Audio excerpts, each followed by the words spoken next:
What's up, y'all? Back again today with a very special video. So today I wanted to read a book to you, and I wanted to explain to you why this book is so important. Before I read the book, I wanted to tell you how I found out about this book and show you that many times when doing research, you'll find the most unlikely things in the most unlikely places. So, as I said, I was doing research recently and I came upon a book titled The 10 Little Nigger Boys. Now, when I first heard the name and then I saw the title, I didn't believe it. Honestly, I didn't believe it. I didn't believe that there was a such thing that existed. And even when I saw the picture, I thought maybe it was photoshopped or maybe someone had recently just drawn that as a way of making a joke. But then when I looked further into it, it's true. Yes. There's a book titled The 10 Little Nigger Boys that was made in the early 1900s. That was a nursery book for children that was actually published and given to households for children to learn how to read, black and white alike. Now, I'm going to read you this book because I attained a copy, and I'm going to give my remarks after I read the book.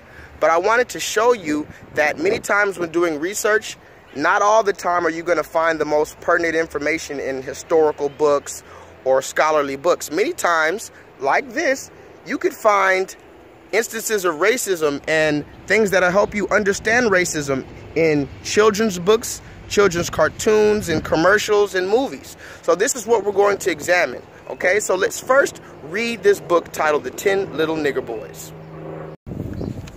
All right, ready? The 10 Little Nigger Boys. 10 little nigger boys sat down to dine. One choked his little self, and then there were 9. 9 little nigger boys sat up very late. One overslept himself, and then there were 8. 8 little nigger boys traveling in Devon. One said he'd stay there, and then there were 7. 7 little nigger boys chopping up sticks. One chopped himself in half, and then there were 6.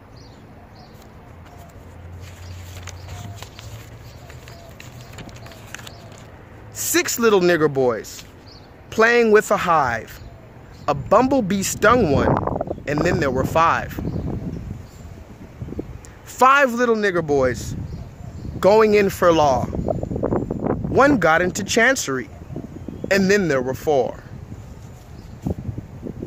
4 little nigger boys going out to sea. A red herring swallowed one, and then there were 3. 3 little nigger boys walking to the zoo. The big bear hugged one, and then there were 2. 2 little nigger boys sitting in the sun. One got frizzled up, and then there was 1. 1 little nigger boy living all alone. He got married, and there were none. Now, this was the book, as you see with the illustrations. I have not doctored anything. You could look into it and research it on your own. This was the book as it was presented. Now, there are other instances in which the story was slightly more positive. I found an alternate version in which some of the examples didn't end in the children dying. For instance, 1 little nigger, feeling rather blue, whistled out another nig. That made 2. Or maybe this one. 4 little nigs, not knowing how to drive, hired a colored coachman. That made 5. Okay? So now this was the book that I read and I wanted to read to you. And now I want to give you some other instances before I give you my final remarks. I wanted to give you some other instances in which there were blatant instances of racism that was disseminated to the household, disseminated to multiple households in America not long ago. For instance, there were books that were published, like Simple Edition by a Little Nigger, in which you see here on the cover, there's actually a young black man holding a sign that says 5 + 5 = 10. Or we also have this book called The Proud Gollywog, in which they depict black people or a black person with huge, stringy and frizzy hair, very dark skin, huge eyes and huge lips, and he's very proud in his strut. Now, I want to mention about the gollywog. You could also look into the gollywog. This was also a racist rag doll or a caricature of black people that was given to white children in the early 1900s for a way to them to maybe somehow poke fun at some of our distinguishable characteristics. Now, again, I want to mention that I'm not bringing these things up in vain, and I'm not bringing these things up to rehash the past for no reason. But I do want to say that never in history have these issues been rectified. Never have these things been apologized for or even discussed in a righteous manner. So how could you expect someone to get over something that, one, they may very well not even know happened? Because many black people don't know about these things that happened before them. They see instances of racism now and they remember things in the 60s, but they don't realize that racism stretches further and further back. And the further back you go, the more blatant it gets, actually. So let's move forward with some of the other blatant instances of racism that were made in order to further the tension, okay, between races. This was a publication called Dar'll Be a Nigger Missing, which is basically showing on the cover of this book a runaway slave, two black people, one of them being a runaway slave, and then it shows in the back there the slave master chasing them from the plantation. He's trying to catch them from running away from the plantation, and he has a gun and an axe in his hand. Now here's some games that were made.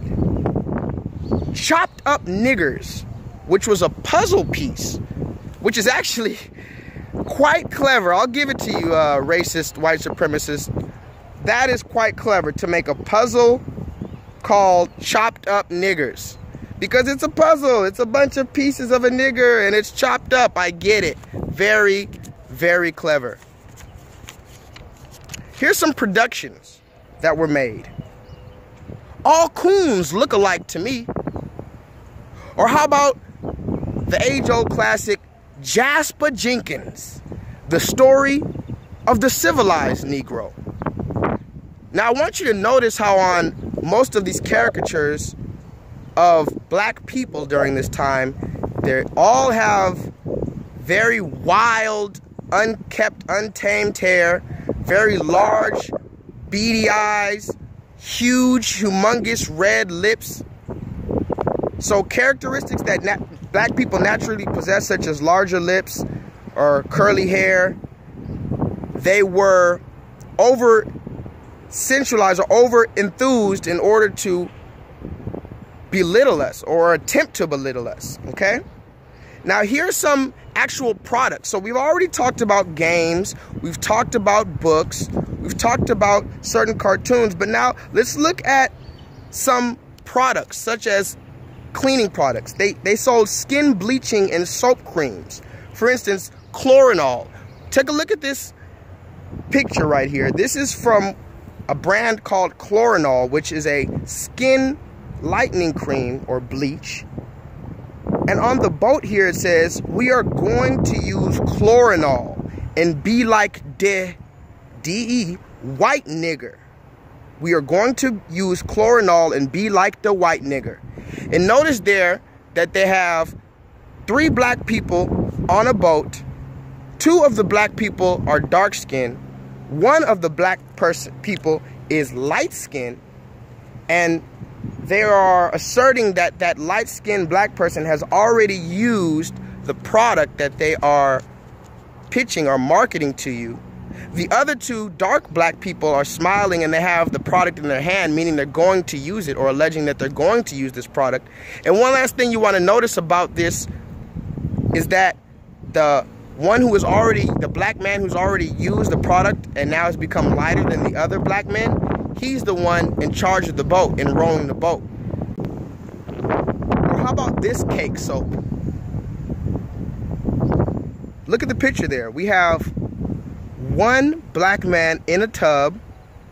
He's already been slightly lightened by this product, and there are other black dark children outside looking in. And look at the bottom there. It says 5 little nigger boys grinning in a row. Watch Mummy Flanagan, who I can only assume is the slave master, scrub Jim Crow. 5 little nigger boys screaming with delight. Golly, massa cooked soap turns black into white. These are a few other pictures I found that displayed cake soap or bleaching creams that were marketed to dark-skinned black people in the early 1900s. And you can see here with these pictures that they have numerous pictures of white people seemingly washing or scrubbing the black skin off of black people to make them lighter. Okay? There's even pictures here of a few black parents putting their own children into a bath with these skin lightening products and washing their own children, hoping to make their children lighter. Okay? Now, when you talk about them making their children lighter, why would they want to do that? Why would a black woman put her black child, who's the same color as her, in a tub of bleaching cream in order to try to make them lighter? Well, because that mother has understood that the ideologies of white supremacy are enforced in America, and if she wants her child to be safe, she's going to try to make him assimilate into this beast system because he's a dark male, and she knows that his dark skin is not only undesirable, but will make him a target. So in her loving nature, she tries to protect him, although in actuality, she should teach him how to love himself. So let's move forward. So we've talked about games, we've talked about books, we've talked about even bleaches and skin whitening creams. There was also tobacco that was even marketed towards racism. For instance, take a look at this tobacco. This tobacco ad was called Nigger Hair Tobacco. Look at the picture there for nigger hair tobacco, to where they're alluding that black people's hair resembles the tobacco that they're smoking. Okay? And look at the caricature again of the black person. Realize that it's all similar. A few last pictures that I wanted to show is actually the same author and the same publication company that created the 10 Little Nigger Boys book that I read to you. They also made books that depicted white children. Now, these are some of the pictures that they made that depicted white children, that they taught them how to read and they taught them how to count. So we can see a stark contrast here between the way that they depicted white children learning how to read and count versus how they showed black children learning how to read and count. Again, we can never, ever, ever begin to try to heal or cure or move past or progress past racism if we never take the time to thoroughly examine all of the factors that created it in the first place. This is why I read the book, and this is why I showed you the instances that basically conceptualized what we know now as white supremacy. These are images that were displayed to the homes of millions of Americans in the early 1900s. So how can we assume then that these children who grew up with these images would somehow forget these images or somehow move away from the doctrines that they were indoctrinated with? We have to break these spells by showing the inhumane cruelty for exactly what it is. This is what I'm doing with my channel, exposing all of the dirty little secrets of white supremacy in order that we may move forward. If you still would like to hold on to white supremacy, then you can be destroyed with it. But that's not my call to make. I'm here to destroy white supremacy. And even if you've done racist things before, it's not too late for you, and I want you to know that. So one last thing before I leave, and I want to let you resonate on that, is a quote by Kendrick Lamar. Kendrick Lamar is one of the top-selling hip-hop artists of this day, and his most recent album is #1 on the billboards. And one of his quotes of one of his most recent songs, he says this: "The land of the wicked, the foundation of Lucifer's spirit. Walking zombies and spell catchers, I pray for forgiveness. Uncle Bobby and Paul June is lost again. The underworld and the fourth dimension my family's in. The big money, the fast cars my life produced. The blacks I connected while rebuilding this Rubik's Cube." So basically that line to me was very deep. And what it meant was, what he said at the end was very, very powerful. He said, "The blacks I connected while rebuilding this Rubik's Cube." And that's exactly what this is, and that's exactly what I'm doing. I'm trying to help build or rebuild or fix this Rubik's Cube that is racism, because just like a Rubik's Cube, if you're aware of a Rubik's Cube, it has many sides, many dimensions, many colors involved, and they're all scattered about seemingly in chaos.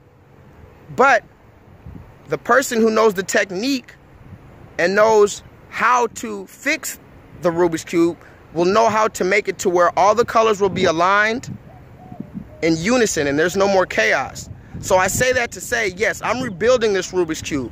So in order to rebuild this Rubik's Cube and connect black people, because they've been disconnected, in order to connect us again, we have to go all the way to the inception of racism and tackle every little instance that shows injustice.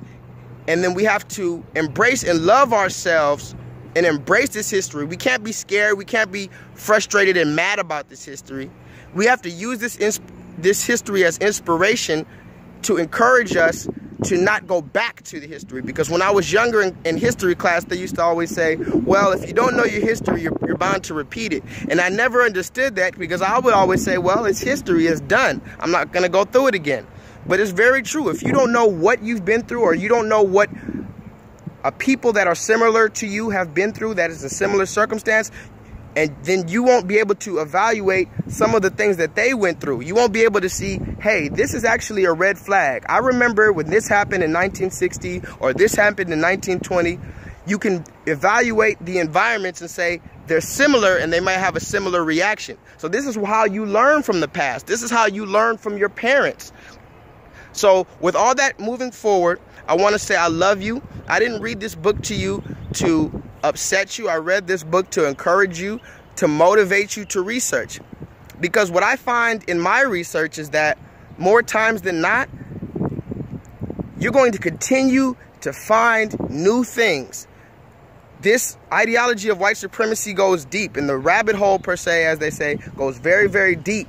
So in order to really tackle it, you can't just read what Martin Luther King said or watch a Malcolm X speech and then think that it's done. You can't just do well in your life and tell your children to do well and get a job and go to school and expect racism to be done with. We have to change the whole dynamic. We have to change the whole paradigm. And we have to know that in order to move forward, we have to speak about these injustices. So with that being said, of course, I don't want to take too much of your time. I love you, and please vibrate higher.